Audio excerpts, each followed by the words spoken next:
It really is as simple as they were trying to put into law to make things easier for people to save more money for retirement.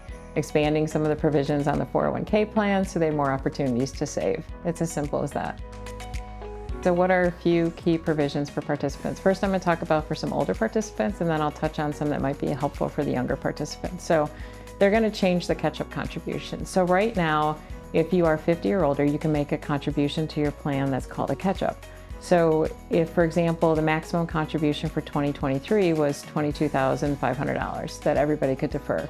Now, if you're 50 or older, you can put another $7,500 of pre-tax money aside for retirement. So that's a great thing. You know, you're 10, 15 years from retirement, you put more money in. But under the Secure Act 2.0, there's going to be a change in that. There's going to be a limit applied on the wages to define what the tax status is going to be. So if you make $145,000 or more a year based on the preceding year, you are going to only be able to make a post-tax contribution. So that money is going to be taxed now versus later. So the key here is that as an employer, you're going to have to monitor that wage limit based on the previous year so you don't have any problems in the subsequent year when the person starts deferring. Now, there's also going to be a special catch-up for people who are ages 60 to 63, where they're going to be able to put in the greater of $10,000 or 150% of that normal catch-up. So that's really important. As you get older, they're giving you more options to put money aside.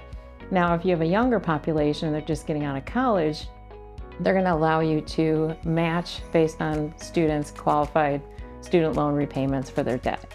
So the company will be able to make a match contribution so that as those students repay that debt, they're still going to be able to get a match in their employer's 401k plan, which is great because when you're getting out of college, you have a lot of other expenses. You're just trying to get on your own. You're moving out of your parents' house.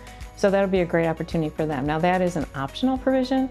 You do not have to adopt that for a plan sponsor, whereas the catch-up is mandatory. That's part of the law. So it's something that plan sponsors will want to look at and think about, is this going to make sense or not from a company perspective? What should employers be doing now? I think the biggest thing is starting to understand the law and what the changes are. Meet with your advisor, meet with your accountants, find out exactly the provisions that could be beneficial to you.